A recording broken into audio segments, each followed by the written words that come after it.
Well, good morning. It's January 1st, it's January 8th, 2022. It's been a while since I made a little video, so I just thought I'd turn it on. I'm using my iPhone today. And so I'm unable, I thought I would be able to turn the video around and then show stuff and then turn it back around so I could you wouldn't just hear my voice, you'd better see me too. But that's okay, I'm gonna work with this because basically what I want to do is give you the visual of the tomahawk steak and the chicken wing that I talked about you earlier. But also, I want to, because I have all these nuts around, I want to remind you all, I know you don't remember any of this, but we always had nuts around when we were in Germany, and we used to use the nutcracker to pop open the nuts, and then we work on the nuts. But especially when we got to 415 Arapahoe, you all were older then, and it was real tradition that we used to gather around on the kitchen floor and get our nuts. Oh, it was the holiday mixed nuts.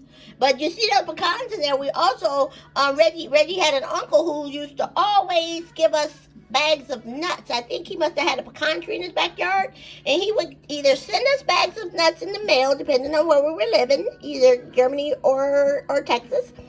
Or he would give us bags of nuts when we went to South Carolina for a visit. We would get nuts from him. But anyway, so we would get the holiday mixed nuts, plus we always threw the pecans in there, and we used to work on those nuts year round, and we used to use the nutcracker. And you all don't remember, but this is the little nutcrackers we had in Germany. They're old nutcrackers. These nutcrackers about old as y'all, so I don't use them anymore. You know, they're decor. But you know how nutcrackers work. You know, they got the little handle in the back. It opens up the little nutcracker's mouth, and you stick the nut in there, and then you crank it down and break the nut wide open. And we used to do that regularly and work on nuts, and sit around and gather around and listen to the music. We used to listen to the language tapes or something else, something musical, while we worked on the nuts on the kitchen floor. It was always nice. It was special, but, you know, that's long gone with everything else. But anyway, you go back to the little tomahawk steak. Talk about that little bad boy. I started working on him already. And then when I was working on him, I decided, let me go ahead and take a video and give you all the visual when I talk about the restaurant. You go to the, it's nice and juicy too. It's a nice juicy tomahawk. They always juicy. You cook them just right. But anyway, you go to a restaurant, you order yourself a nice tomahawk steak. And then these people, they bring you out a chicken wing. So, what would you do? You would just eat your chicken wing and say, thank you very much? Or would you call those people to the table and ask them what's going on and tell them to bring you your tomahawk steak? I'm certain you would do the latter. You would tell these people to make this right. And if they did, then no problem. You continue, you enjoy your meal, and life would go on. But if they didn't, well, then you'd be in an uproar. You go ahead, you write the Better Business, you call for the manager, you want to talk to the owner, you get the one to write to the Better Business Bureau, you contact the Attorney General. I mean, you would make a big old ruckus because these people ain't doing you right. So anyway, so I just say that would be normal. Most people would do that kind of thing because you wouldn't expect to get this when you ordered that. So anyway, that's the way I see it when I talk about the life journey. You know, paid for the life journey. I figured that all the choices and decisions and the midnight oil I done burned and the choices I done made, the things that I've denied myself all along this life's journey, I should have myself a tomahawk steak kind of a lifestyle, and not chicken wing. And I'm not talking about on a material level. I'm not talking about tomahawk lifestyle material level versus chicken wing.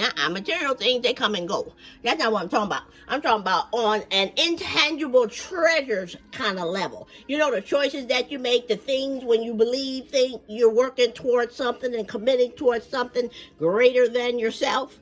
That's the kind of tomahawk lifestyle, chicken wing lifestyle that I'm talking about. Because, you know, when you have kids, when you make offspring, you know, you're believing in something greater than yourself. You're contributing towards something that will and investing towards something that will transcend time. So I'm definitely not talking about on a material level. Things come and go, houses, cars, things, all these material things. They're not going to transcend time. I don't care about that. It's the other things, the kind of life you give for your children and the shoulders that they were able to stand on in order to reach their full potential and to be able to do the same for their young. So what I'm so disappointed about is that there is no law. As I say, in my along my journey, I've always believed that these were the things that we were fighting for. When join the service and put on the wings and put on the uniform and travel to these different places, all these kids dying and stuff like that. You figure that they're dying for something bigger than themselves. They're dying for the way of life for their children. But it's not. At the family level and at the individual level, none of this stuff matters. It only matters. I don't even know where to focus this camera. I wish I could turn it around. So that's why I'm just keep moving it around. I didn't show you. I didn't show you. But I can't turn it around so you can see me because I'm here too. But anyway, what I was saying is focus on things bigger than yourself. And I'm not smart enough to figure out what laws need to change or what laws need to be made so that we can protect our children from the fickle-minded. Because it's the fickle-minded people that in my opinion, based on my life journey, that screw things up for the children. If you talk about the man I married and he had a certain way of life that he said he ascribed to, and then he go and do a 180, why should my children now, in my opinion, it seems as if the rug is snatched from under their feet.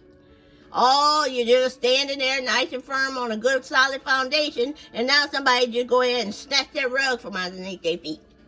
And they get all of the advantages and privileges that they had to be born in wedlock and have two-parent incomes and both of us with careers and all the things that go along with that and college funds and all that other kind of stuff that you're supposed to do for your children. All that stuff get yanked out from under the kids just because somebody want to choose another direction. He ain't got no life plan. He just wanted to go with the flow kind of mentality, count your losses count your losses kind of stuff. If I were counting losses, I could count on one hand and still have fingers to spare. And some of the intelligent would say you only had 4 fingers because it's 4 fingers and the thumb. So that means I would still, even if 4 fingers and a thumb, and I was counting losses, I would still have fingers to spare when I count my losses.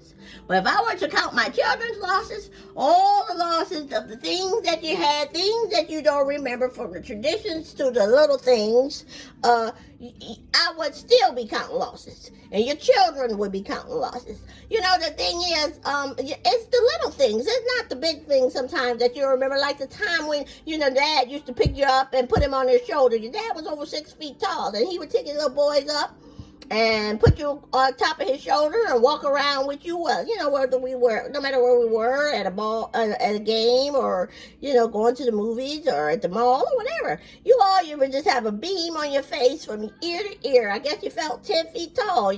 Was sitting up there on your dad's shoulder. There was not a care in the world. Nice and secure and all of that. That was snatched away from you. You'll never have that. Hopefully, if you ever have children, hopefully you can rise above your age and try and find a way to figure things out so you can look at the people that have done a better job than what your parents have done, so that you can figure out how to make this work for your kids. Because children are innocent. They didn't sign on any dotted lines.